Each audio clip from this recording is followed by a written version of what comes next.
آقای صالحیان صدای بنده رو داریم؟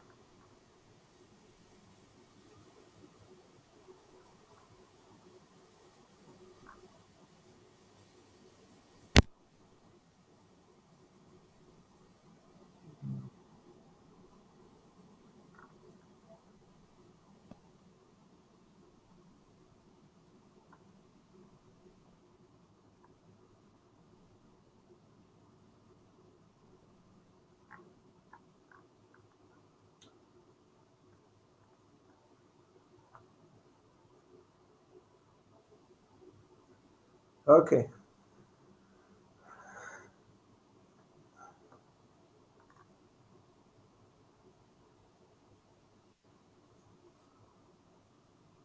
Mr. Kumar, welcome.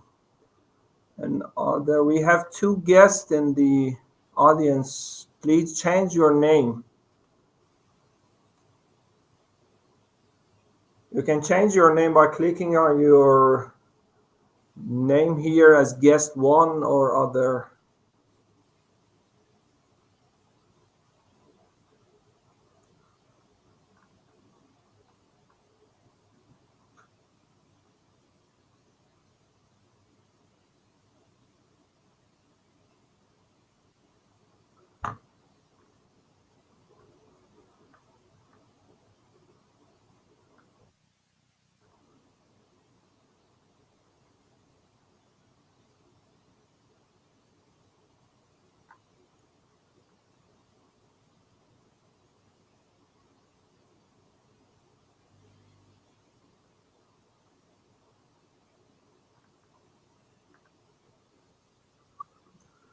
Yes, now I can hear your voice, Ali.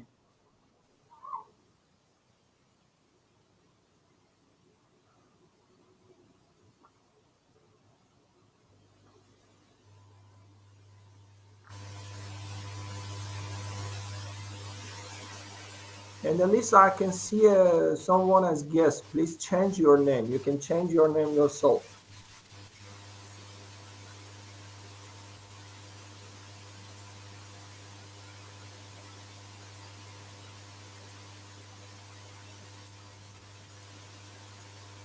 Thank you, but hello is not a name.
Hello, Dr. Ra'isi Nژاد. You can now have the access to microphone and webcam.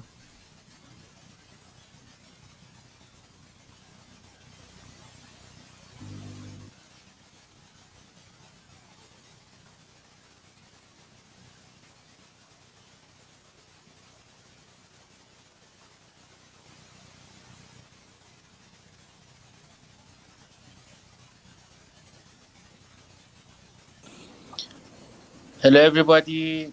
I'm not sure if you hear me well.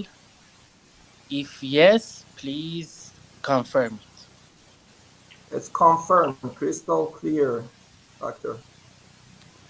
Okay, so I'm at your service. Thank you, appreciate that. We are waiting for Professor Kondopali to join us, and after that we can start the session. Sure.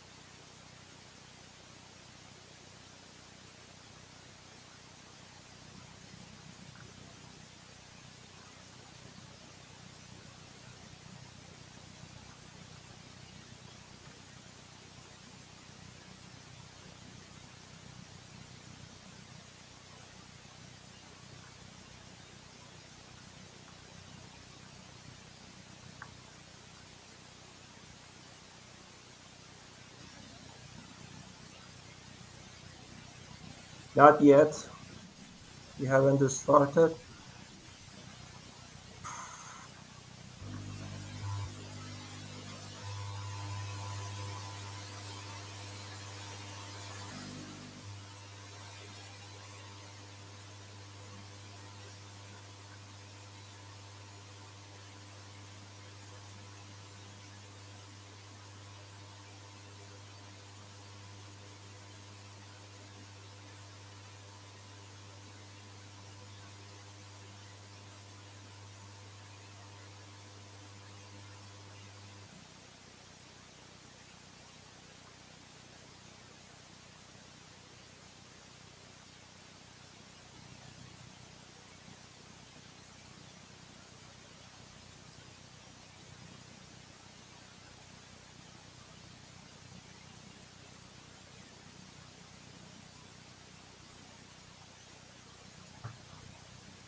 Hello, Dr. Tishayar. Welcome to the session.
Hello, Professor Kondopali. You now have the access to microphone and webcam.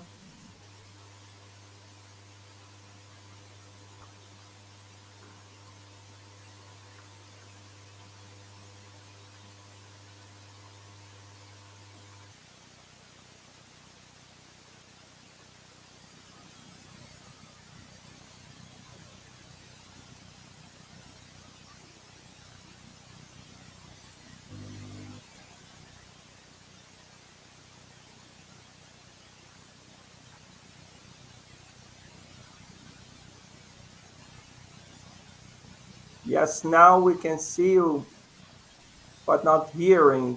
Maybe the mic isn't working.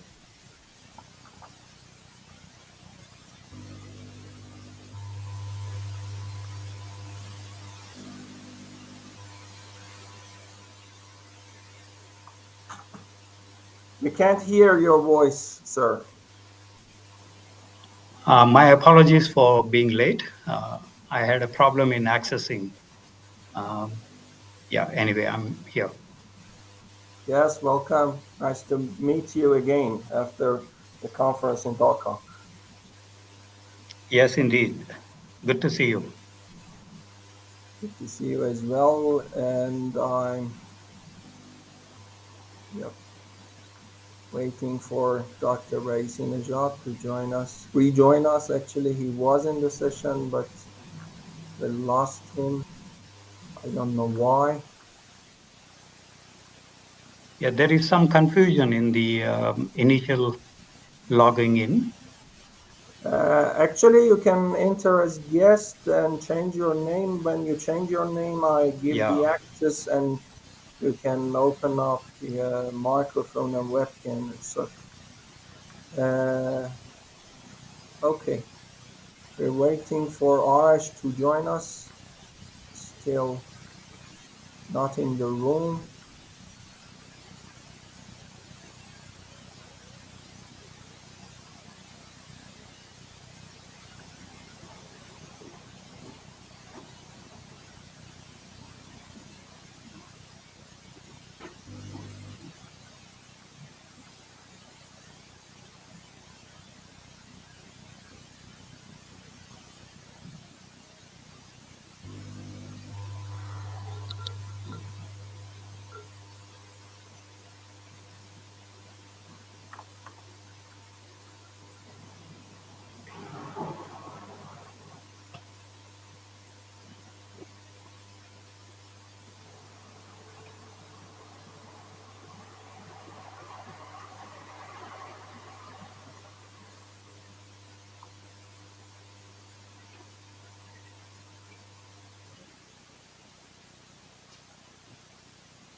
Okay.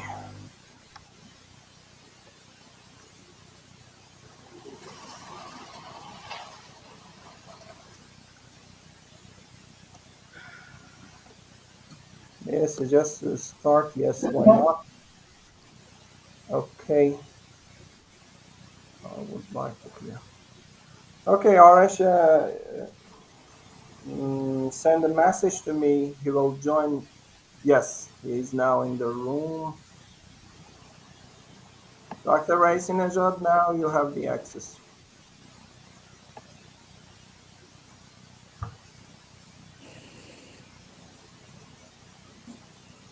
Very well.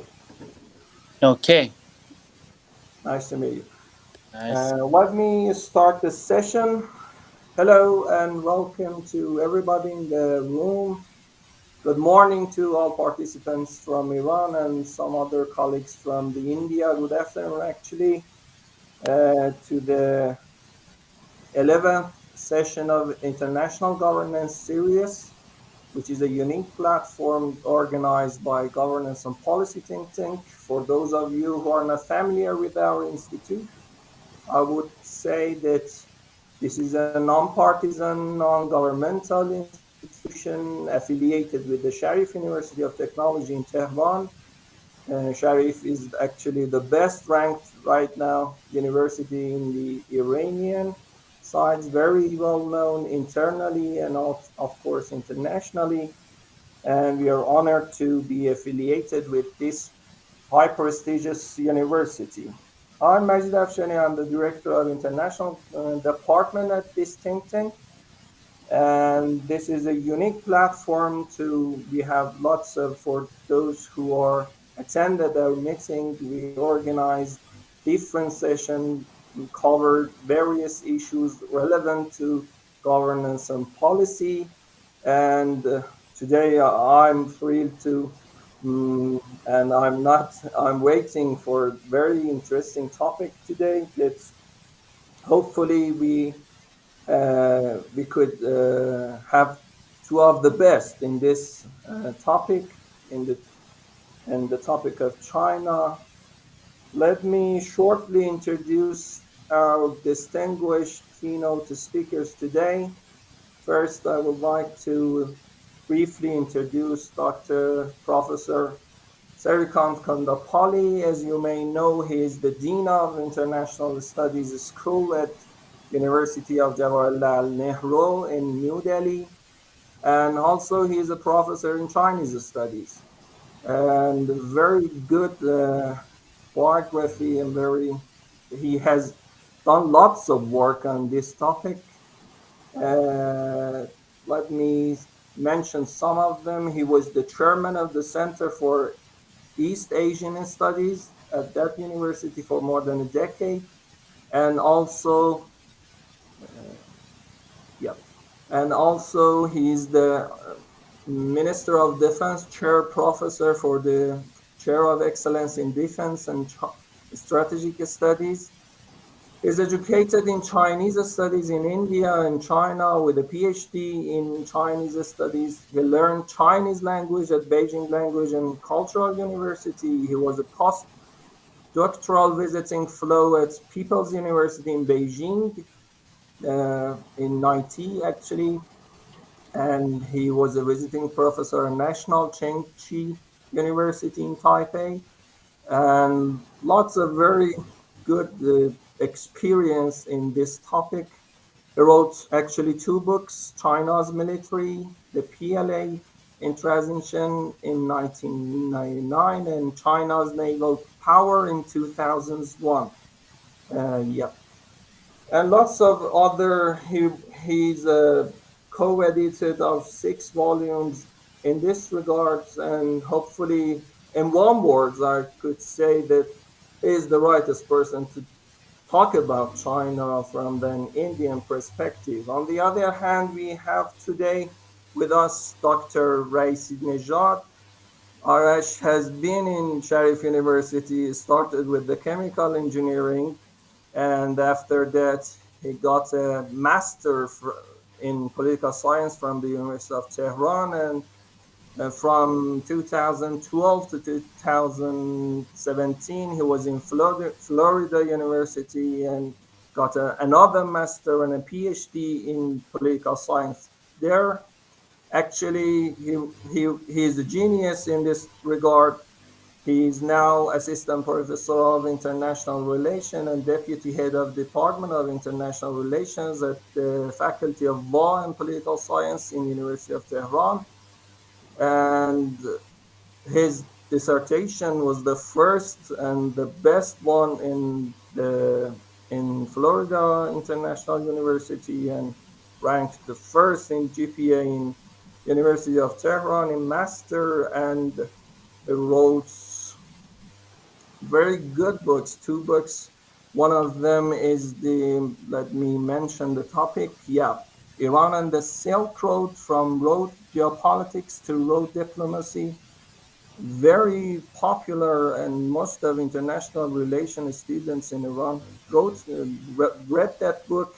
Very interesting, and he's also the best, and hopefully accepted our invitation to talk about China. I'm sorry because of this camera, it's not high quality. Actually, we are now in home because of the 2-day nationwide shutdown because of the extreme heat in Tehran. For the first time, it hasn't happened.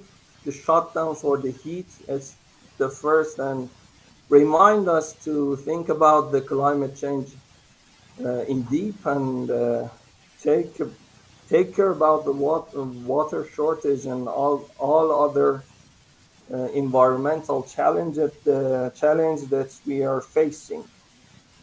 Yes, let me be short and just say something about the topic. I raised this topic and hopefully Dr. Kondopali accepted to talk about hope for an Asian century. Actually, Asian century, as far as I know, first it was raised in 1985 in the U.S. Congress Senate on Foreign Relations, and in one of their reports on it has been raised this and coined this term. And in 1988, in the meeting happened between Deng Xiaoping and Prime Minister Rajiv Gandhi, they mentioned and focused on this word actually. And after century of 19, which named somehow international relation Britain imperial, and after that the 20s was the American century, and they're talking about 21st as the Asian century, and very uncertainty, and some, on the other hand, some hope for happening in regards of politics, economy, culture, and etc. And yeah, we are now thinking about how India and China and actually Iran sees uprising and upcoming of China in this century, and the potential to collaboration and cooperate between great power of this continent. Actually, I think that's enough. Let me start with Professor Kondopali. You have served for about 35 to 40 minutes for your lecture on this regard, and we are all ears to learn from you. Please go on. Thank you very much. A very good morning to those who are from Tehran, and a very good afternoon for those elsewhere. Thank you very much for this opportunity to speak at the Sharif University of Technology, the GPTT Governance and Policy think tank. It's really an honor for me to speak to you today on international governance talks with the subtitle of Hope for an Asian Century, how India and Iran see China. My focus is on Indian views on China and what does that mean for Asian century.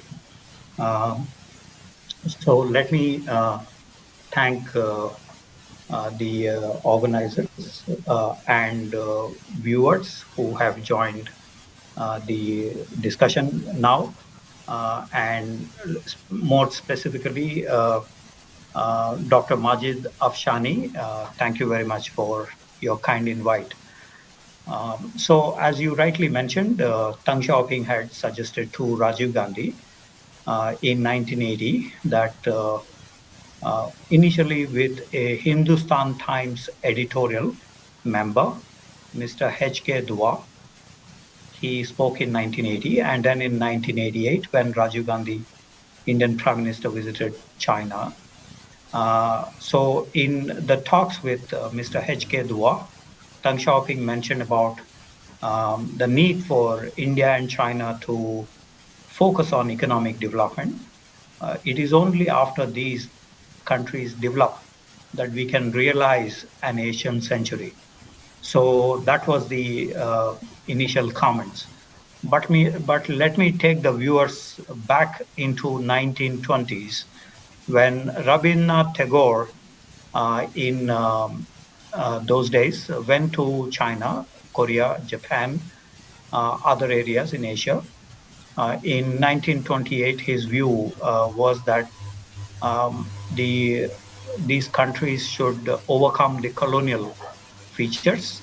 They need to establish an Asian, identity.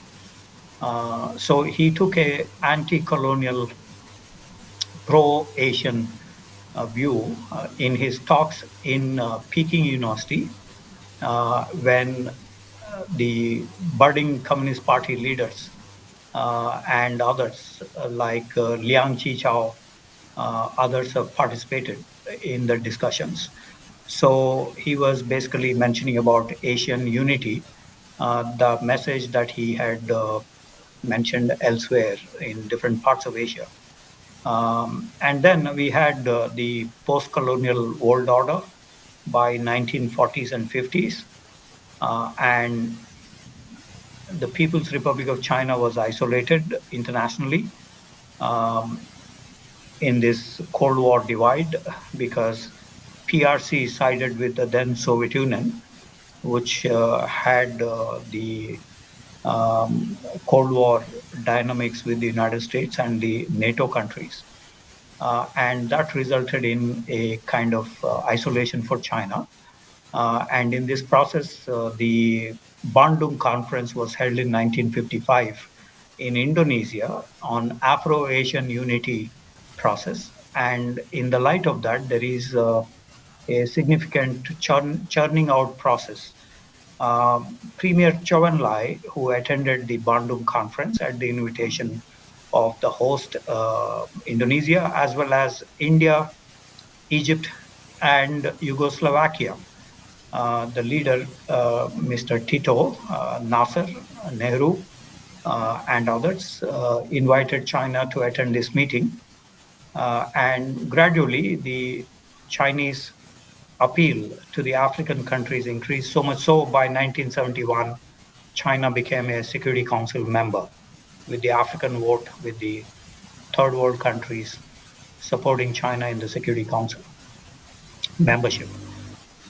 In the light of all this, we also now focusing on the globalization process. China has been a major beneficiary of globalization. It had become the second largest economy in the world and has, of course, supported the G77, the group of 77 countries, which now has swelled into 130 odd countries, which we call generally now Global South. These countries have now on WTO, World Trade Organization, on climate change issues, on Millennium Development Goals, or SDGs as they are now called, to be realized by 2030. These have been the focal areas of the global governance issues in the recent times. So the Asian concept, the title of our discussion, there is also the inputs by Mahathir Mohamad, the Malaysian Prime Minister, who had mentioned about the Asian integration and through economic processes, free trade area, infrastructure projects, and others. There is also the Asian values that Singapore had promoted in terms of the Asian countries coming together. There are various other ideas like the one proposed on Asian Monetary Fund instead of the International Monetary Fund. So these ideas have been floated, but none of them became successful. So much so, the 40 odd countries in Asia today do not have a single multilateral institution like the African Union or European Union. Asia does not have a single multilateral organization. It has, for different regions, different multilateral organizations have come up. And that reflects to the division within Asia at the political level, at the also security level, as many Asian countries today have sovereignty disputes or disputes with the then superpowers or other conflicts based on water, based on other related matters. So this is the situation that we now face in Asia, and that provides for the suggestion for Asian countries coming together. Iran had also promoted the idea of civilizations in the backdrop of the clash of civilizations theory. There is the Iranian suggestion, and that was followed up by China, which has organized two conferences on the civilizations. This is a useful construct that has come about in the recent times, but these look at the broader cultural Asian civilizations rather than the existing political divisions within Asia. So that is a preliminary comment that I want to make initially, and then go into how India looks at China. As you know that much of the external view of any country today after the Westphalian construct in 1680, 1648, it is now the ministries of foreign affairs, or in the case of India, Ministry of External Affairs, generally has a certain view on China. Civil society and other stakeholders in India also have a certain view on China. So this has now become complex, like in many countries, like in Iran, like in other countries, that the Indian view on China is complex, and it has several layers. One of the layers, the official legitimate one, is by the Ministry of External Affairs and the government of India. And we have also the civil society. We have also several think tanks, several political parties who have their own view on China.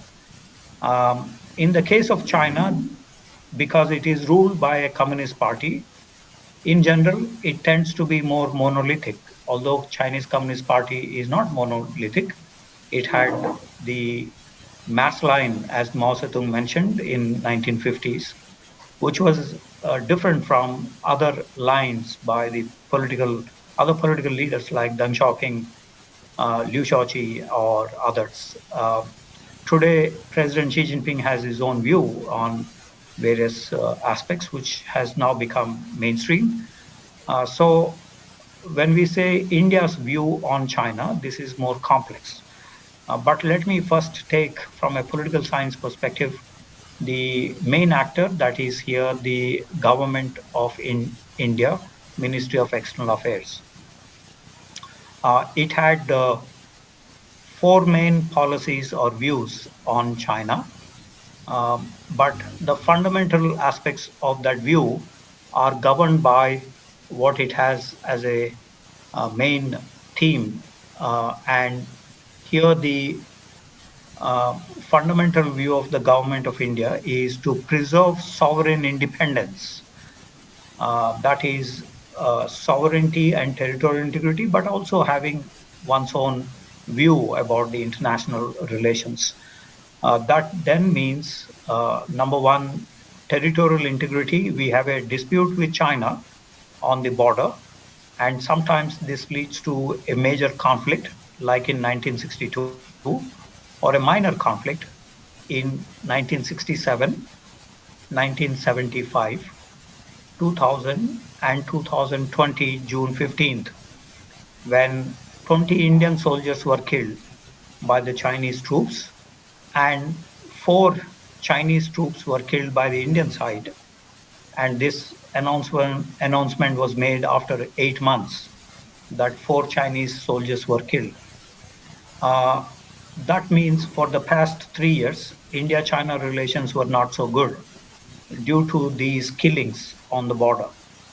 But to come back to the sovereignty and territorial integrity, it also includes the respective views on Taiwan, Tibet, Xinjiang, South China Sea, Tiavitai Senkaku Islands from a Chinese perspective, and from an Indian perspective on Kashmir, on the Arunachal Pradesh, which is partly territorial dispute, and on Sikkim, which has been resolved in 2003. So preserving sovereign independence has a loaded work, and that includes those items that I just mentioned. The second aspect of India's foreign policy is maintaining freedom of judgment and action. As you know, there are differences between India and the United States on a number of issues. There are also differences between India and Russia, India and China as well. So what India is trying to do is to maintain freedom of judgment and action.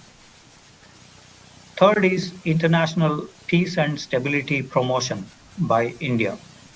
And that is where the multilateral processes are important. Fourth is reducing global tensions and fashioning a more equitable world order based on justice and fair play. That means in WTO, the World Trade Organization, and its policies of globalization, there is the Indian view related to the tariff reductions, subsidies, or others in the dispute resolution mechanism, or in terms of the climate change issues. As you know, there is Brazil, South Africa, India, China, BASIC, BASIC. In these basic countries, there is the view by these countries that equal but differentiated responsibilities should be followed as part of the Copenhagen Paris Climate Change 2015 or Cromwell meetings on environment. A fifth item in India's foreign policy is countering terrorism. We witness cross-border terrorism from Pakistan, and in recent times, China has been supporting Pakistan on terrorism issue in the 1267 Committee of the United Nations Security Council, where China supports Pakistan-based terrorists, and including Masood Azhar, Zakirul Rahman, or others. So this has created a problem between India and China on counterterrorism. Even though India supports the Chinese concept of three evils, that is separatism, extremism, and spiritism, nevertheless, there is no reciprocal Chinese support for counterterrorism measures for India. Finally, in 2001, the Ministry of External Affairs also mentioned in India that it will support democracy and individual freedoms. As the largest democracy in the world, India had taken up this issue, but unlike the United States, it doesn't support democracies abroad, but in South Asia. So these are the 6 main themes of Indian foreign policy. How did India view China in terms of policy options? Number one, predominantly, we followed an engagement policy. It was not Henry Kissinger who began the engagement policy with China. It was Jawaharlal Nehru who followed the engagement policy. And as a result of this, there are, for example, the Indian support for China on Taiwan, Tibet, and in the United Nations Security Council membership. Although India did not receive reciprocal gesture from China on Kashmir or on other issues that I just mentioned. The engagement policy, secondly, is reflected on the multilateral cooperation between India and China. As I just mentioned, Bandung Conference, 5 Principles of Peaceful Coexistence, which were evolved by China, India, Burma in 1954. Multilateral cooperation is also reflected between India and China in the WTO, East Asian Summit, Shanghai Cooperation Organization. The summit meeting was held in New Delhi virtually about a month ago, in which Iran has joined as the member of the SCO. We also have the cooperation in the South Asian Association for Regional Cooperation, where China is an observer. Engagement policies reflected in border trade, cultural exchanges,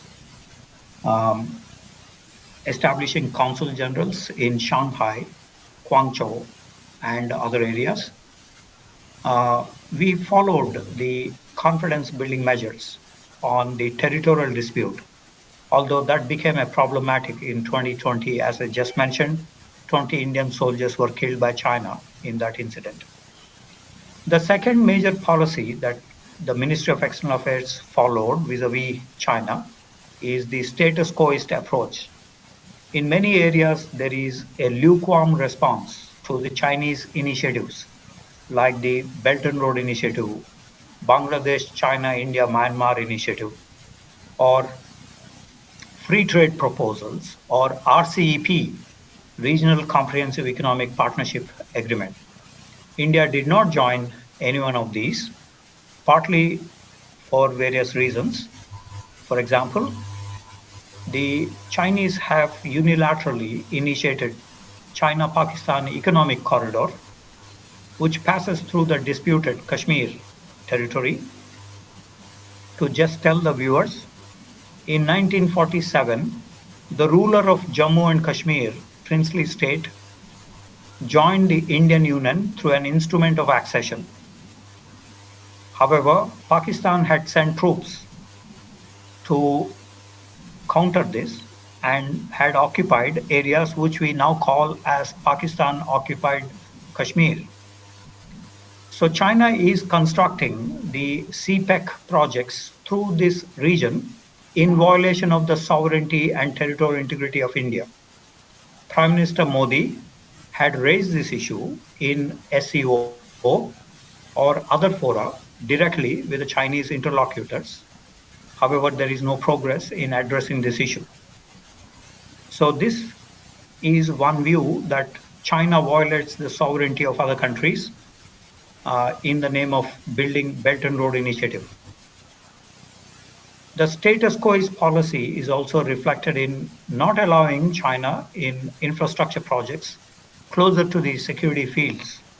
For example, China wanted to invest in Mumbai, where there is a naval base, and while China did not allow any Indian software in its state-owned enterprises, but China wanted to participate in infrastructure projects close to an Indian naval port. So that has not been allowed by India. Likewise, on 5G networks or others, there is a negative view from India because these are detrimental to the Indian interests. A third policy that India followed is a balance of power approach. We have seen Soviet Union and India had a treaty in 1971, while China had become very close to the United States after Henry Kissinger's visit in 1971 and Nixon's visit in 1972. Deng Xiaoping proposed to the White House three major understandings with the United States. One is American blessing for the China rise, which has been successfully conducted so far. 77,000 American companies today function in China. Over $700 billion of American investment in China. Despite the decoupling process between the two since late Trump administration, we have not seen any disturbance to the trade between the two, investments between the two, and hence the first policy of China rise has been guaranteed by the United States. The second policy, China promised US to disintegrate the then Soviet Union, and it had conducted several operations in Afghanistan when Soviet Union was occupying Afghanistan. The Chinese military intelligence trained the Mujahideen. The PLA Chief of Defense, Chief of Staff, Deputy Chief of General Staff, Xuan Kuangkai writes in his book about the Chinese training of the Mujahideen in Afghanistan, and hence the closer connection between the Taliban and China today. It has a regional implication for India, but that is a different issue. The third understanding between US and China is on Taiwan, which has also now been broken in the sense of Taiwan Strait crisis after Nancy Pelosi's visit in August last year. What I was trying to say is there is a balance of power approach between India and China. China, Pakistan, United States on the one hand, India, Soviet Union, and now currently Russia have been on the opposite sides during post-1971 period. Till recently, after the Soviet disintegration, still India has been looking at the Russian arms in its policies. Even though today India and US have good relations, nevertheless, the balance of power approach is a convenient tool for us to understand India's policy towards China. Because India launched a Look East policy in 1991, which is now converted into Act East policy from 2015, and the balance of power approach is prevalent. A fourth policy that India possibly could implement on China is a containment policy. Many Chinese writers have said that US and India have been containing China, without mentioning that China has been containing China through Pakistan for several decades. Nevertheless, this is a view from China that US and India are trying to contain. Generally, in containment policy, the nuclear issue has been the central piece. However, India's nuclear arsenal, India's nuclear capability has not been directed against China so far. Second, US and India have not done anything to contain China. Nevertheless, this is a policy that many Chinese scholars keep mentioning. So this is the Government of India, Ministry of External Affairs policy towards China. As you see, there are variations over a period of time in the last 7 decades on these policies. That is the basis for our discussion today on Indian views. Of course, there are political parties in India. They have their own view of China. There is the Congress party, which used to be the dominant party in Indian politics. They followed an engagement policy despite the 1962 military conflict between the two sides. Today, the Bharatiya Janata Party is a ruling party for the past 10 years, and they have followed a policy of protecting the sovereignty and territorial integrity, and hence we have also seen a number of events like the Doklam crisis in 2017, the Galwan crisis, as I mentioned, in 2020 June, where 20 Indian soldiers were killed. The BJP government also follows a credible nuclear deterrent strategy, although not completely extended to China, but nevertheless, this is one that we saw. There are a number of agreements between India and China, bilaterally and in multilateral field. However, for the past 3 years, the bilateral relations have now come down due to the situation on the border. At the moment, China mobilized over 70,000 troops against India. India mobilized over 120,000 troops on China. These are rough estimates. I do not have accurate figures, official figures, but these are what we see in the Indian press, Chinese press, or other sources. So, as we are talking, India and China have mobilized forces against each other, and this predominantly shapes the opinions of each side. There are also other political parties like the Communist Party of India Marxist, or others. They take a relatively pro-China position. If you look at the 100th anniversary of the Communist Party of China celebrations, the Chinese ambassador in New Delhi invited the CPI, CPM leaders to participate in those. However, CPI's CPM popularity had declined in India, as reflected in terms of the membership of the parliament.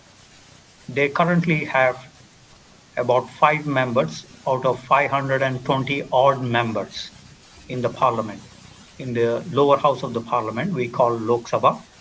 So the Communist Party's influence has decreased. So this is one aspect that we need to keep in mind when we say about Indian views about China. Then there is the civil society, like civil society in Iran, civil society elsewhere. The opinion has been divided. However, some public opinion polls suggested before the border conflict that an overwhelming young population, 38% or so, have a favorable position of China given its reform and opening up policies. And this has been general trend across the globe on viewing in China in a positive manner because they were focusing on manufacturing sector or poverty reduction or other measures. And also, of course, there is the new inventions that they made like TikTok, UC browser, PUBG, and others, which attract the young people across the world. Today, however, after the Galwan crisis, there is a negative view in India about China. The public opinion polls show overwhelming negative response for China in India. It is estimated that nearly 41% of the people did not buy Chinese produced goods. And over 61% of the people polled have a negative view of China. This is quite a huge change that has happened after the Galwan territorial dispute between India and China. We also have the other major changes that have happened in terms of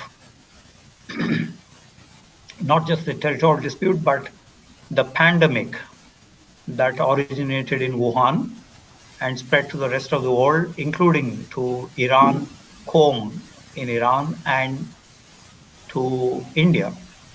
There were a few Indian students in Wuhan who came back home to Kerala, also carrying the virus. We have had visitors from Europe in Rajasthan that infected a number of people in northern parts of India. And again, in Mumbai, there is a huge infection rate in the last 3 years of the COVID spread. Now,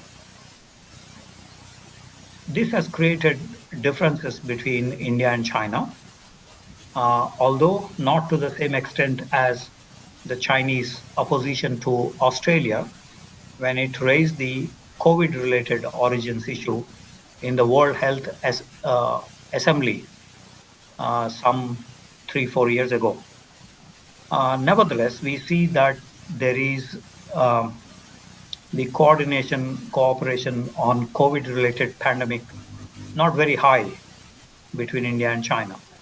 We also saw China propping up the so-called Himalayan Quad of countries in South Asia, specifically Pakistan, Afghanistan, to an extent Nepal, Sri Lanka,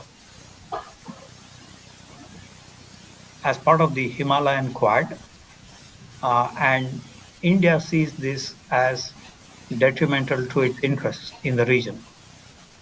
So let me just summarize the Indian views, saying that there are differences between each of the corporate interests in Indian decision-making process. and this is evolving, complex and evolving situation. But fundamentally, because of the territorial dispute, there have been many negative views about China in India, as I just mentioned about the public opinion polls. But what is important is China has become the second largest economy, and India has become the fifth largest economy. And by 2030, India plans to become the third largest economy in the world. After United States, China, India wants to occupy this position as the third largest economy. In the meanwhile, as well, since July last month, India has become the largest populated country in the world, displacing China. However, one major difference is the average age of India is 26 years. Like many of the participants who are attending this webinar, the average age of Chinese is 36, and the aging process is giving concerns on the fall in growth rates in China to 3.3% last year. This year, they plan to have 5.5% growth rate, but that has not been very successfully been executed. So the differences, structural differences exist between India and China. And this is the context for the view on Asia. India and China cooperate in some multilateral institutions like the SEO on counterterrorism, on multipolarity, on energy security, on improving relations with the Eurasian region. In the SAARC countries, South Asian Association for Regional Cooperation, China and India cooperate on, again, counterterrorism, nuclear issues by having discussions on this, or on Indian Ocean region, where there is a contest emerging between different major powers. In the light of this, there is some cooperation between India and China in the SAARC as well. In East Asian Summit or SICA Summit, SICA is the abbreviation for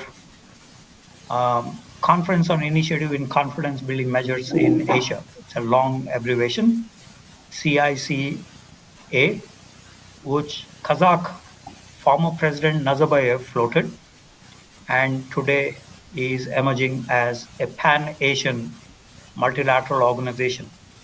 It is still weak in terms of the membership and the agenda. Nevertheless, this is one pan-Asian organization that is coming up, in which India, China are part of the discussions related to confidence building measures. But as I just mentioned, India and China have confidence building measures on the border, but these were violated during the Galwan incident in 2020. So there is very less bonhomie between India and China in this regard. Nevertheless, they are cooperating in the multilateral fields, as I just mentioned, in the BRICS, SEO, United Nations, East Asian Summit, SAARC, or other multilateral. The key problem is at the bilateral level, there is not much cooperation due to the Galwan incident. China today is brushing aside the areas that it occupied in the disputed areas of Aksai Chin and Ladakh. India is concerned about the Chinese occupation of these areas. So at the moment, last 3 years, India-China relations have generated a lot of negative views at the bilateral level. At the multilateral area, they have some cooperation. And in these areas of multilateral, there is moving above board on many issues, on multipolarity, on climate change, WTO dispute resolution mechanism,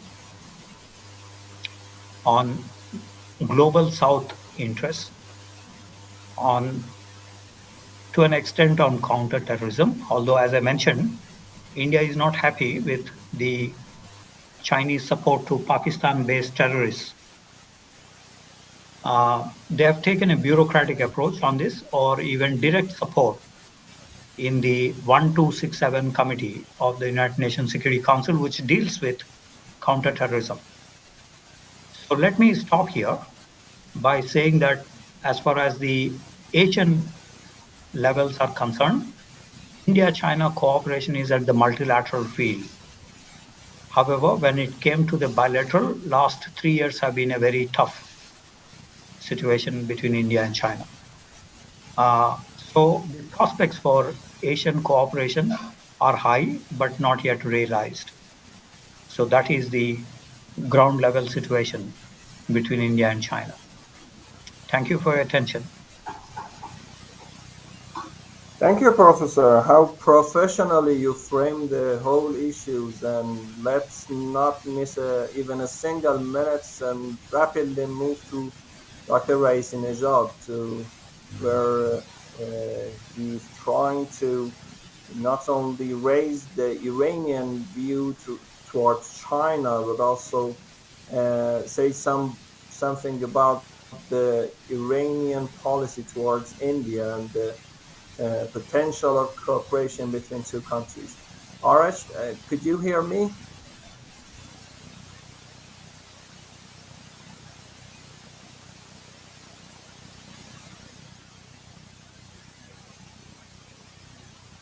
Yes, please go on. Okay. Hello again. I should express my gratitude. Do you hear me? Okay. Yes, very well. Okay. So, first of all, I should, express my gratitude and delightness to be here. And of course, it's my pleasure to participate in an online meeting with Professor, whom talking about, his explanation of Indian Chinese relation was really amazing, and his last key point that in the recent years, Beijing Delhi's relation has got tense more and more. So today I want to talk about Iran's position in Indian Chinese relation, which means that there would be a kind of triangle between Tehran, Beijing, and Delhi. And I tried to shed the light on a impact of the coming trajectory of increasing tension between Beijing and Delhi, and its outcome on their relation with Tehran. So the first step would be, how.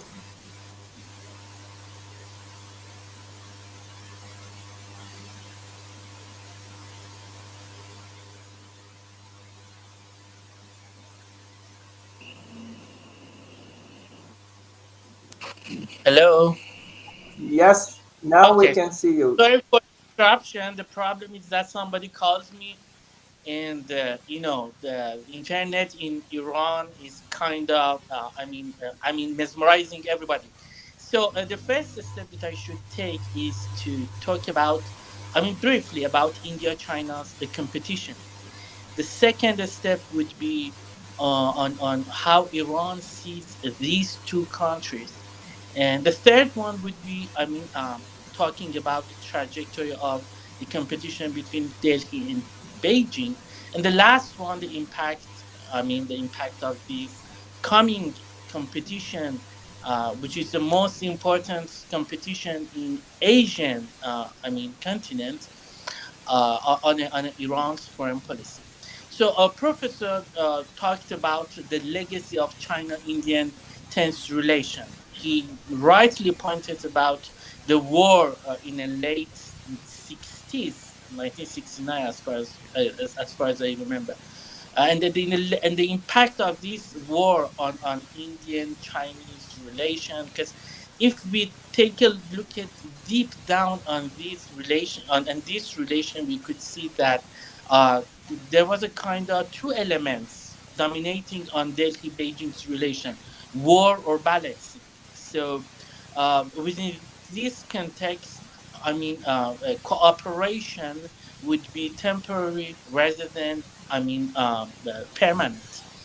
So I'm not going to talk about the legacy of China-India war, but you can now understand that nobody could talk about Pakistan position in Asian continent without talking about Delhi Beijing's relation. And again, Professor rightly talked about the position of Pakistan and how India rejects the agreement of 1963 between China and Pakistan on how China recognized the occupation, Pakistan occupation, the so-called occupation of Kashmir. So Kashmir, Baltistan, and the other states, as far as I remember, Chadal Pradesh. Sorry for my mispronunciation. There's a kind of border tension between India and China, but what I believe is that uh, the roots of competition between India and China should not be limited in a kind of borderland competition. The most important element would be Chinese increasing presence in the Indian Ocean, or let's say Indo-Pacific, because Indian Ocean, historically speaking, has been viewed by the Indian sovereigns and policymakers from the old history till now as a kind of sphere of influence of Delhi, and Chinese presence through its grand project BRI Belt and Road Initiative, first known as One Belt One Road, then changed to the New Silk Road, and especially its maritime wing, which means road from Taiwan to Zanzibar to Mombasa and to Port of Sudan in Red Sea. So Chinese presence in Indian Ocean, I think, has changed. The balance of power in Indian Pacific, and to some degree has determined India's policy towards China, and of course the impact of this policy on Indian-Iranian relations. So that's why I'm gonna go deep down on these elements and talk about the Chinese presence in Indian Ocean. So everybody knows, I think, that the BRI has came up as a kind of the version of marching westwards strategy, raised by one JC, so-called Chinese Kissinger, to I mean to decrease the negative impact of the U.S. pivot to Asian policy. So the U.S. pivot to Asia policy has been was crafted to surrender China, to contain China in a sea, in a southern Chinese Sea. That's why 2 years after Barack Obama's declaration of the U.S. pivot to Asia, YJC raised marching westward, and a month later Xi Jinping changed this policy to BRI, to New Silk Road, with a more focus on geo-economic narrative and manifestation of this policy, which means that China has a kind of investment power and economic capability to invest beyond its borders to reach its geopolitical goals in Central Asia, in Southeast Asia, in Pakistan border port, in West Asia, and even in Russia to Europe. So everybody unfortunately talked about the land-based belts or land-based corridors. But again, here we should talk about the maritime wing of this grand project, and the way that India sees this, strategy and reacts, and then we could continue, or talk about the impact of India's reaction to Chinese policy in Indian Ocean on its relation with Iran. So, Indo-Pacific was a kind of concept first coined by Karl Haushofer in 1920, like 100 years ago, century ago. But it was another Indian brilliant mind, Gurpit Khurana, as far as I remember, that revived this concept. And a month later, in 2007, it was Shinzo Abe, RIP, who talked about this concept and tried to make a connection between Tokyo and Delhi again to contain China. Then US came up with its pivot to Asia policy, and then China reacted as a kind of BRI, or the new Silk Road. But the problem is that the maritime wing of Chinese Grand Project, the road, not the belt, right, has a kind of geopolitical consequence for India's maneuverability in this vast water called Indian Ocean. Let's say the concept is a string of pearls, and I'm sure that Professor could expand this concept more and more. So pearl refers to everywhere, every port or airport or investment center on a shore of Indian Ocean, all the places that China has massively invested. And if you take a look at the map, you could see that these pearls, all the invested, let's say, places, have surrounded and encircled India in the Indian Ocean. So the map of India is like the reverse triangle in Indian Ocean.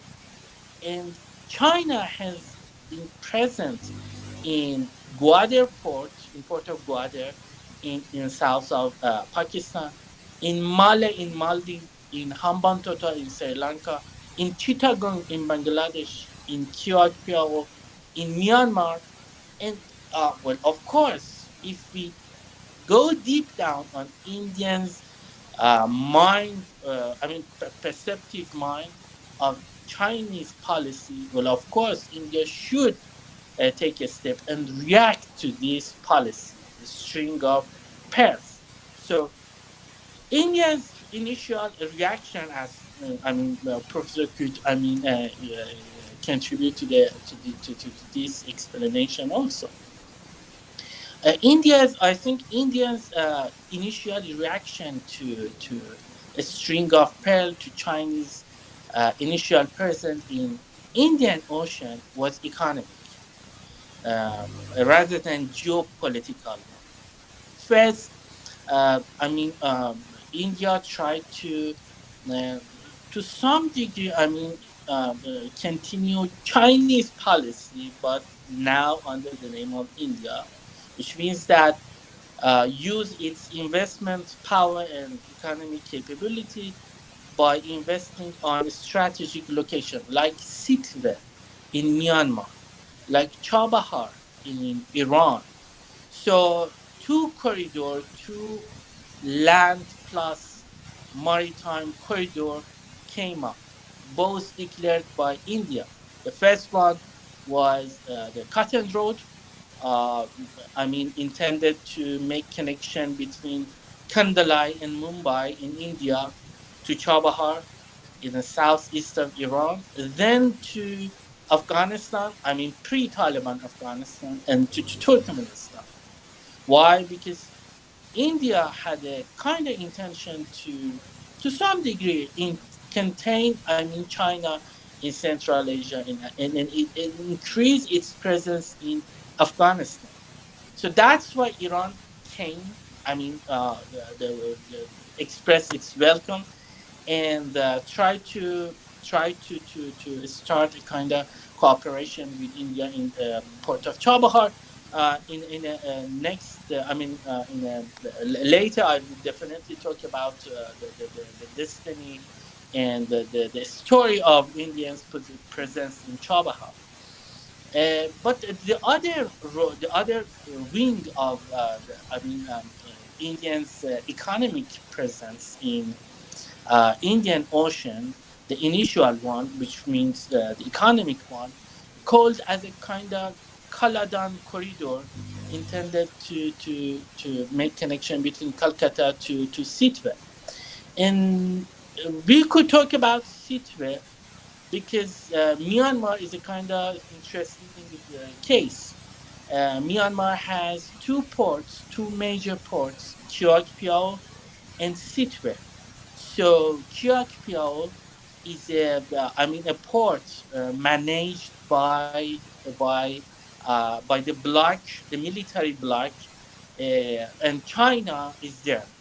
But Sitwe is a port managed by the kind of pro-West bloc, Aung San Suu Kyi, the former prime minister, and India is there. So the competition between Sitwe and Chiok herald is a kind of competition between two power blocks in Myanmar, which means that India and China's competition more and more could dominate on not only the foreign policy of Asian countries, but also the domestic politics, their domestic politics.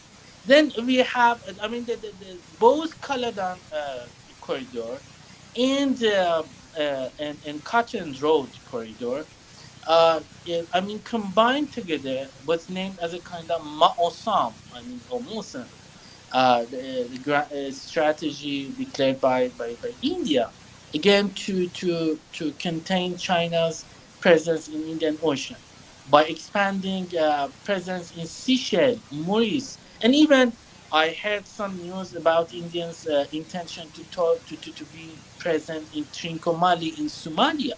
So let's say the initial, India's initial reaction to Chinese increasing presence in Indian Ocean was economic or geo-economic, let's say. But we could see that after 2017, and then in a period between 2017 to 2018, India gradually changed its policy from economic and geo-economic to more and more geopolitical. Why? I think two constitutive events came up.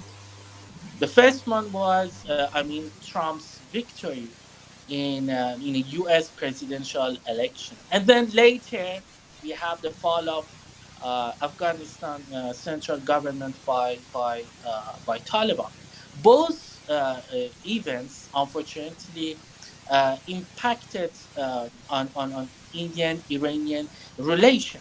So, but before talking about these issues, we should see how India, changed its policy from economic to geopolitical one. The main manifestation of this, gradual transformation was quadrilateral security dialogue between among India, U.S., Australia, and Japan, in containing all supposed to containing China's presence in Indian Ocean and South China Sea, right?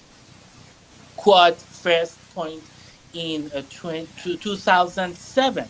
But unfortunately, fortunately or unfortunately, without any judgment, there was a kind of disruption in Quad in 2008, unfortunately.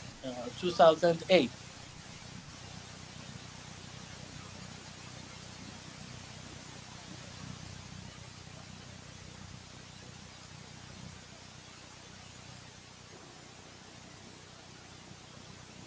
Again, we lost. Oh, Yeah, again, sorry. continue. Yeah. So, sorry. So,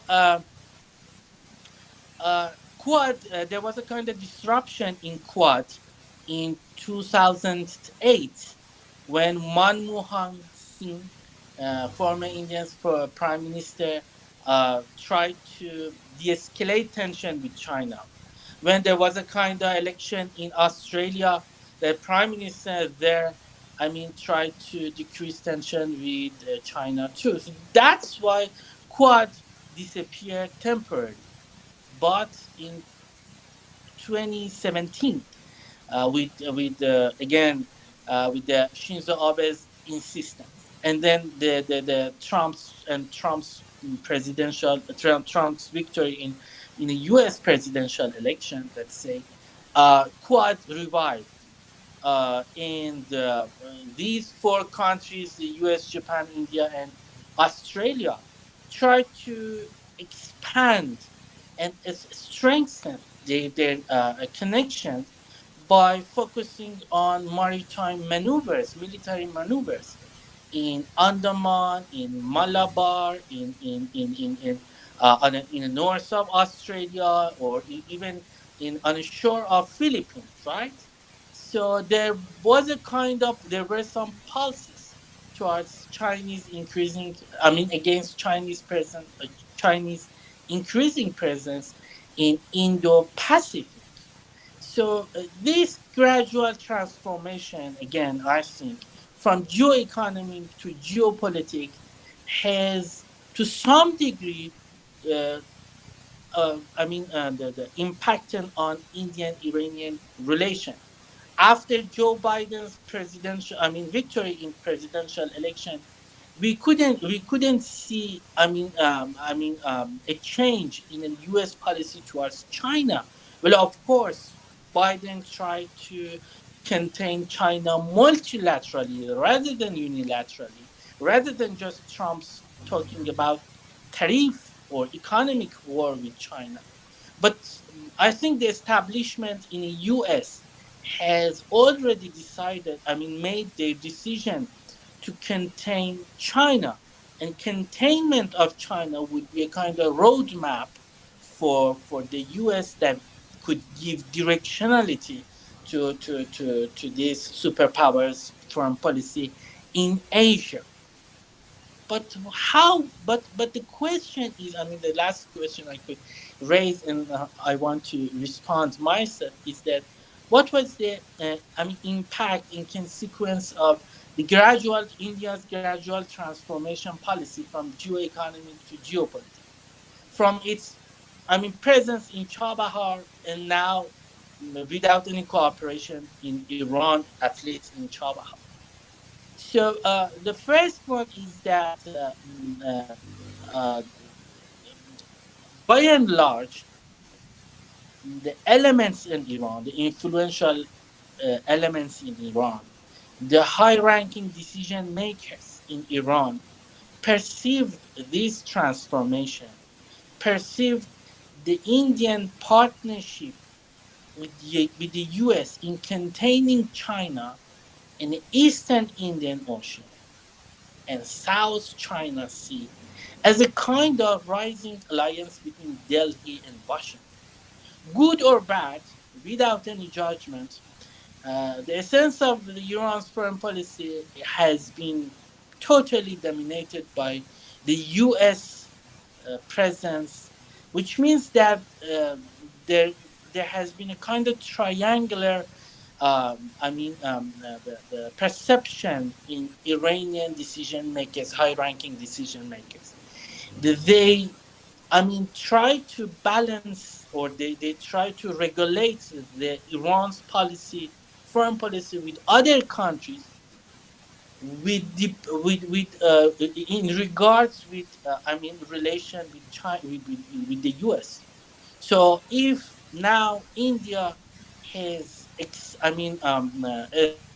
expanded its connection with the US, Tehran perceived this expanding relation as a kind of alliance between India and the US.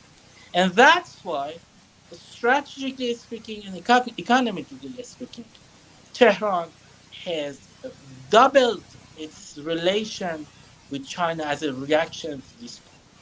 So, uh, again, India's intention to contain Chinese presence in its historical sphere of influence, which means the Indian Ocean, which means a vast area from Indonesia to Zanzibar, right?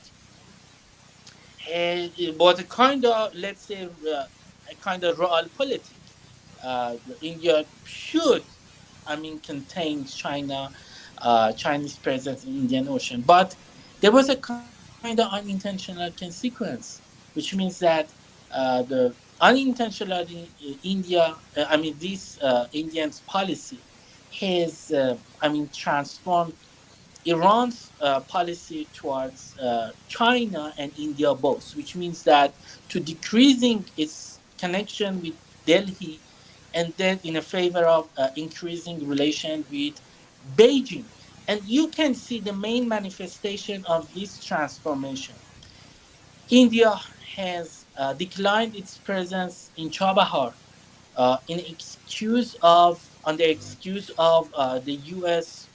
Sanction.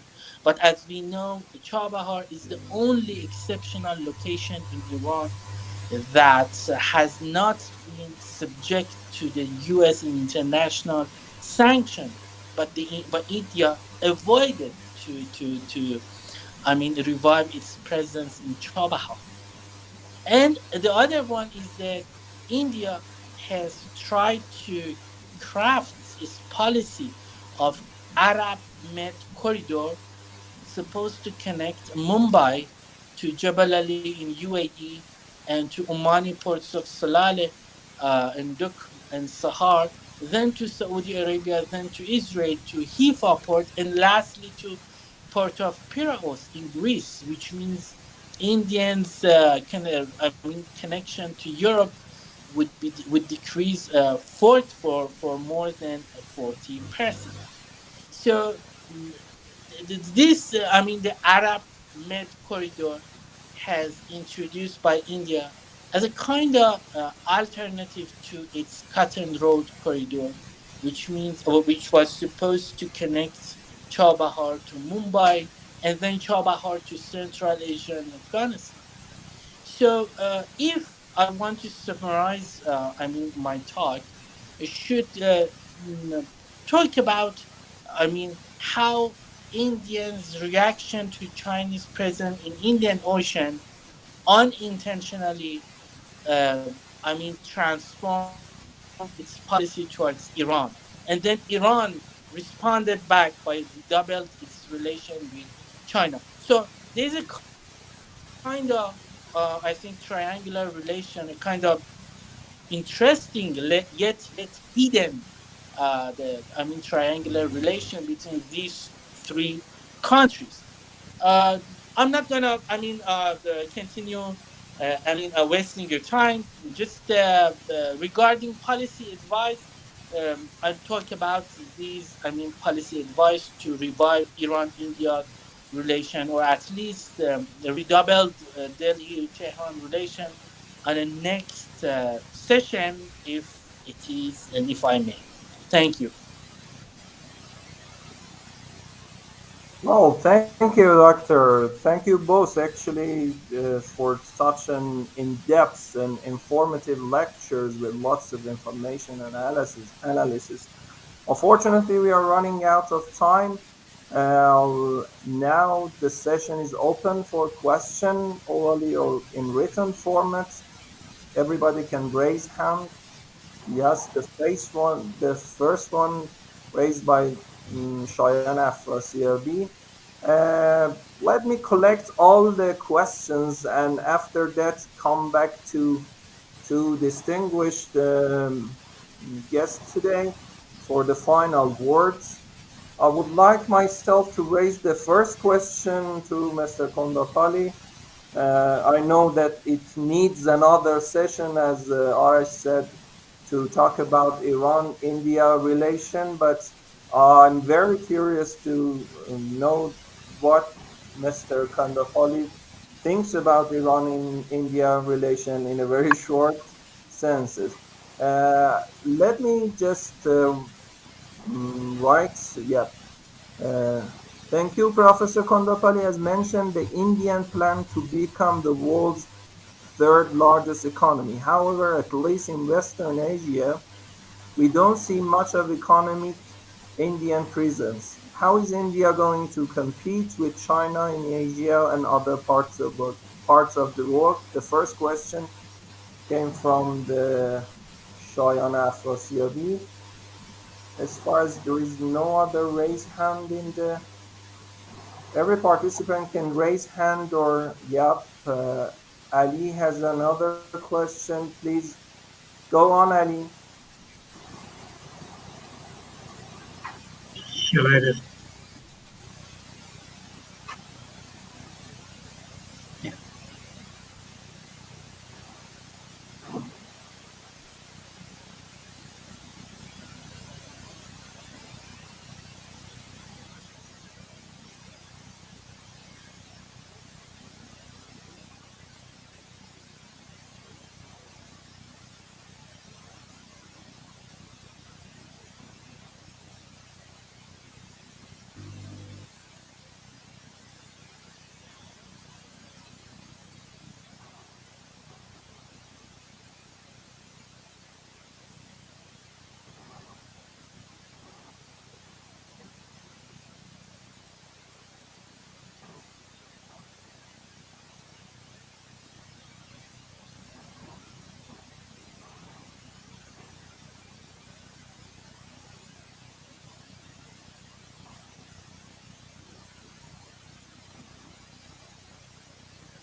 Thank you, Ali. As far as I see, Dr. Tishiyar is in the participant. Doctor, if you want to say a word or comment on the lecture, you're welcome. And also we have with us Dr. Mamian.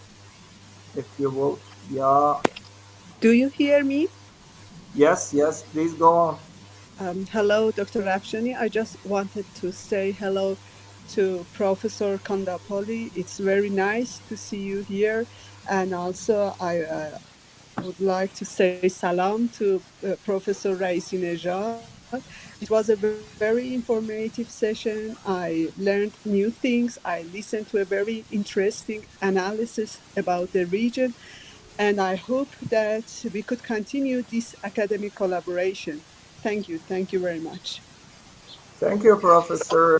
I should mention that Dr. Tishiyar is a faculty member of Allama Tabatabai University in International Relations, and she is a specialist in the corridors and the Belt and Road, and we learned a lot from her.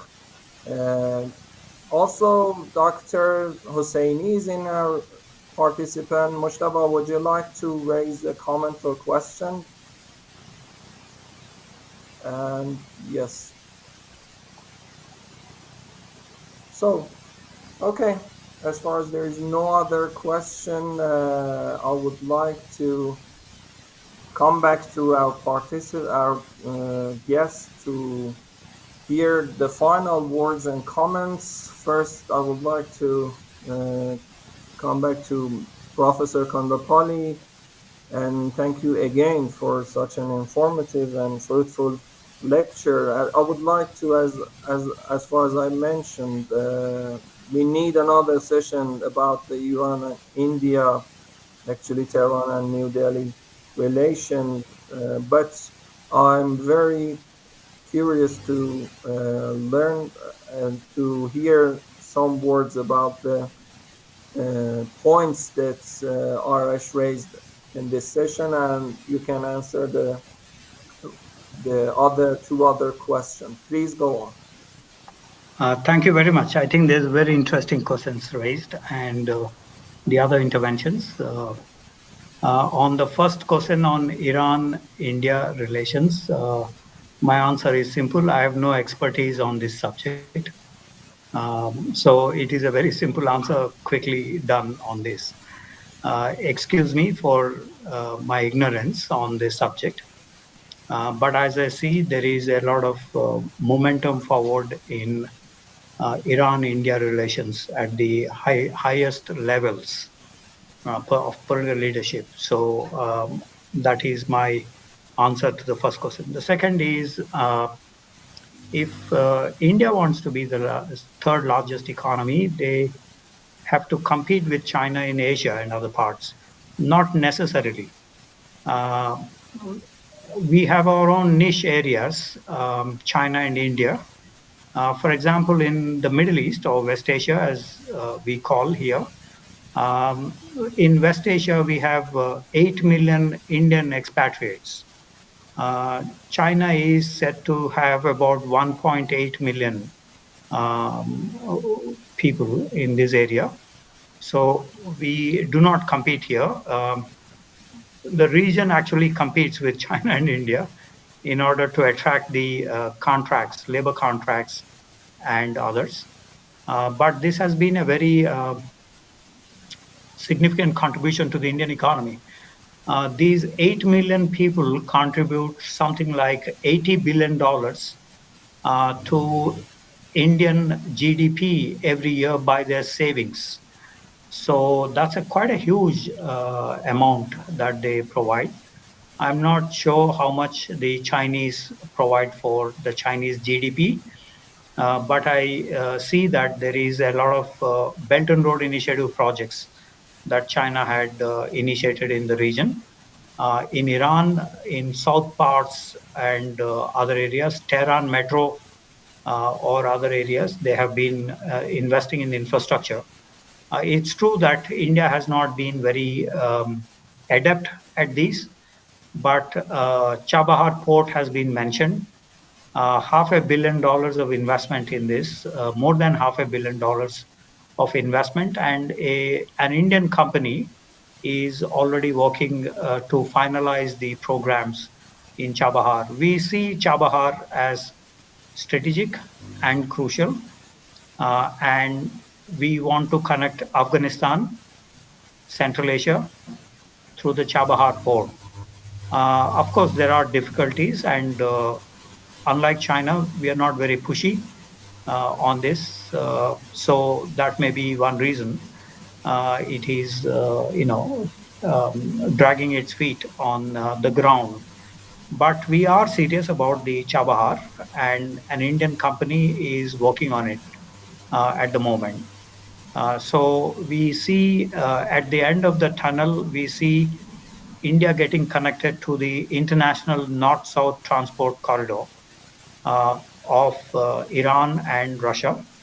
We see alternative routes because Pakistan does not allow India to go into Afghanistan. And so we are constructing the road connectivity from Chabahar to Afghanistan areas through Diloram Chabahar Road. There is some effort in that direction. The progress is very slow because today the Taliban has come to power in Afghanistan. That has also stalled this project for a while, but that is what we have.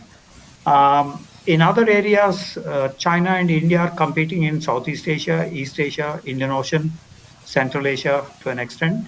At the moment, China is predominant in all these areas. However, China's growth rates are declining, and there is also the US-China conflict that is emerging. So we do see that India has an opportunity here that we will be able to grow. For example, 2 years ago, Indian exports and imports constituted about $450 billion. Today, it is $1.5 billion, $1.5 trillion. That's 3 times what we have had 3 years ago. So Indian trade is increasing, investment is increasing, slowly but steadily. So we see an opportunity here in terms of exports and imports. And on the Indian Ocean region, and it is mentioned that India is containing China. No, we are not containing China. This is Chinese propaganda. Please don't buy this propaganda. We think that China is actually containing India through Pakistan or through other countries. So we have a basic difference, political difference on India is never a part of containment of any country. India has not occupied an inch of land of others. In sovereignty disputes, we have been moderate. With Pakistan, it is a different story because it got clubbed up with terrorism issue. And some 60,000 Indians were killed in terrorism. So this is a different story on Pakistan, but we have not occupied anybody's territory so far. So, and we are not part of any containment of China. It is speculated in the Chinese press that US and India are containing China, but we have not allowed any troops of foreigners to be present against China from the Indian soil. Containment strategy, as we see between US and the Soviet Union, it included 3-4 elements. Number one is the nuclear element. Both developed nuclear weapons substantially. Today, United States about 12,000 weapons, and Soviet Union / Russia about 8,000 nuclear weapons. Now, start 1 start to reduce these numbers, the strategic arms reduction talks. Nevertheless, Russia and US have the maximum number of nuclear weapons in the world. They have a maximal deterrence policy, and so they have maximum nuclear weapons. India and China have, India has minimum credible nuclear deterrence, which means minimum here defined in terms of anywhere between 1 to 99 weapon systems, nuclear weapons. So a rough estimate is India may have about 100 nuclear warheads. On the other hand, China has a minimum 250 nuclear warheads and a maximum of 2,000 nuclear warheads. These are, Chinese never said how many they have, but this is a speculation, and their fissile material has expanded substantially. And so these estimates between 250 to 2,000 is what the rough estimates are. That makes the Chinese nuclear weapons the largest nuclear arsenal in Asia. And they have not been able to help other countries in this regard. For example, in the NSG and IAEA, China opposes India for civil nuclear aspects and backs the Pakistanis in terms of membership in IAEA and NSG, Nuclear Suppliers Group and International Atomic Energy Agency. Having said that, the containment strategy has nuclear element, but neither China nor India are against each other in the nuclear field. So we do not have a containment strategy vis-a-vis each other with nuclear weapons. Number two, containment included very high defense budgets between US and the Soviet Union. However, between India and China, there is no arms race as it happened between US and Russia. US and Russia or Soviet Union have expanded their defense budget extensively, but Indian defense budget is $72 billion, and Chinese defense budget is estimated at officially at $250 billion, but unofficially, because they don't disclose the amount, it could be somewhere around $400 to $500 billion. The Pentagon spent $650. China is today spending $400 billion, the second largest defense budget in the world. But vis-a-vis China, India, there is no arms race, unlike during the containment policy between US and Russia. So the second element of containment is not reflected. The third element in containment is ideological rivalry, democracy versus communism that existed between US and Soviet Union. That doesn't exist between China and India. There is no ideological rivalry.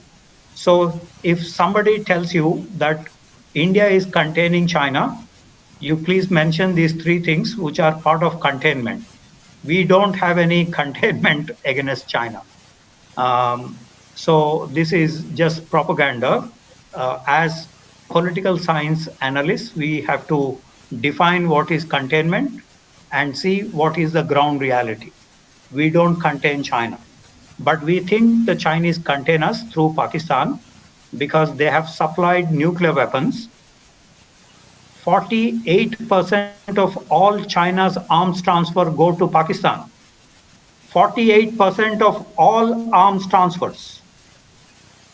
And Pakistan does not use its weapons against Afghanistan, against Iran, against Saudi Arabia, against Central Asia. It uses its arms only on India, right? In all the wars that Pakistan waged, they used these Chinese supplied arms or American supplied arms only on India. So you can see how this containment policy is working in this sphere. The third question that was asked is on, I'm just checking the third question. The first one was about the Iran-India relation. You ignored the second about the third economy of India, and the last one, but not least, about the whether you are forced in the war to choose between China or US. Yes, we don't see this situation. China actually is propagating this situation. That there is a bipolarity between China and the US, that nations have to choose between these two. We don't see this situation. We have our own niche areas in South Asia, East Asia, Eurasia, Middle East, West Asia, in other parts of the world, in Africa and South America. We don't see that we have to choose either United States or China. In Africa, for example, we have an India-Africa summit meeting where 50 African countries participated, not because of the US nor because of China, but because of India's foreign policy. We don't subscribe to Washington consensus or Beijing consensus. We have a Mumbai consensus. We have an alternative third path. We don't follow the US and China. We don't need those two alternatives. We think we are the alternative. We provide a middle path approach. So we don't agree with this configuration because China wants to become the global power. If you remember, in 2017, Communist Party Congress, Xi Jinping mentioned that China wants to occupy the center stage. So they want to become a global hegemon to replace the United States by replacing the United States. We don't buy this view. We think we have our own niche areas in Asia, Africa, South America. We have a different position. We don't export communism. We don't export capitalism. We don't export any ideology. So we have a middle path approach. We wish every country become democratic because then authoritarian regimes can answer to their people. But we don't export democracy. We support those countries which transit to democracy, but we don't export democracy. So we have a middle path approach. So it basically means we don't see this alternative between US and China. This is Chinese propaganda. I don't think anyone in India buys this argument. Very well. Thank you, Doctor. Dr. Ra'isi Nژاد, if you want to say comments about all three questions or the issue of containment, we are all ears. Just No, a few points that I truly believe in what Professor mentioned. It was China's increasing cooperation with Pakistan that has rightly been perceived as a Chinese containment strategy of India. That's true. That's of course true. Because China has started to infiltrate in Indians' historical sphere of influence, and that's why India tries to, react.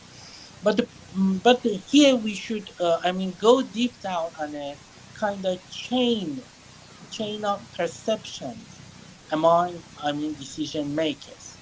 China infiltrates in Indian Ocean.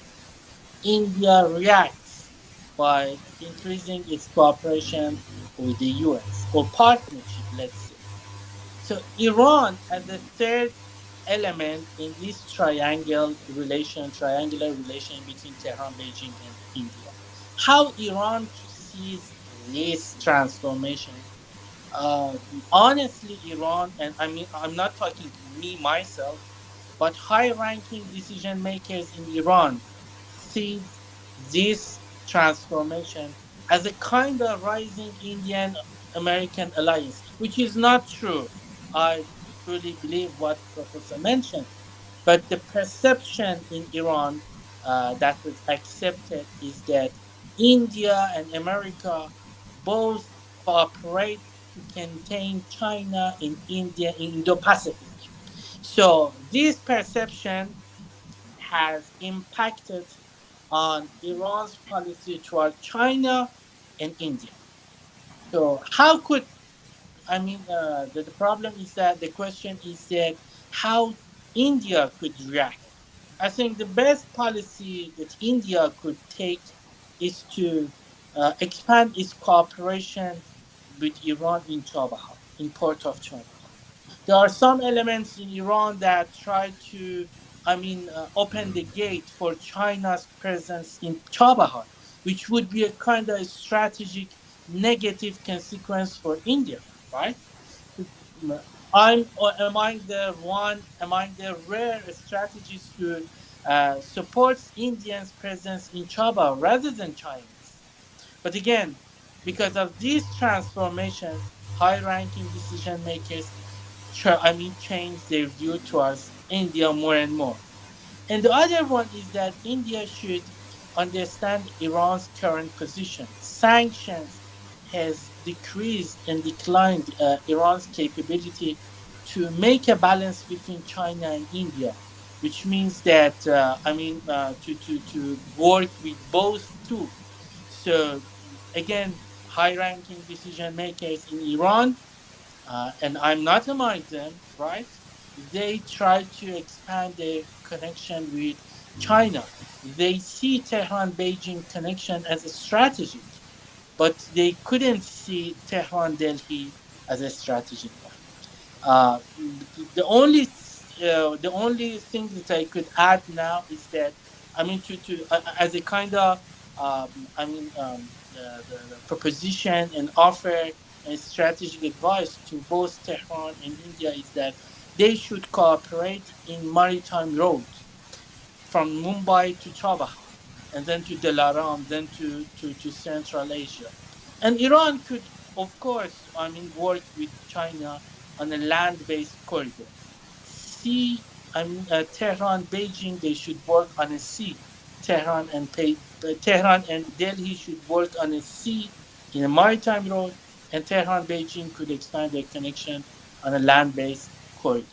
So I'm not sure if Iran could make a balance between these two countries. But Indians, decision makers should understand, and the consequence of the unintentional decisions that could impact on their relation with Iran. Thank you. thank you, Arash. Actually, we are coming to the end of the session by saying that there is a very strong idea in Iran that, as Dr. Kondopali says, that if India is trying to become to some extent a global power, the main country, the main country in this regard is Iran, because it's the largest, and it has lots of roots in this idea, geopolitically, culturally, economically, and of course in matter of military, actually, because every global power needs a gray zone to cooperate, to trade, and Iran is the largest actually in this regard. But let's leave this interesting topic to another session when Arash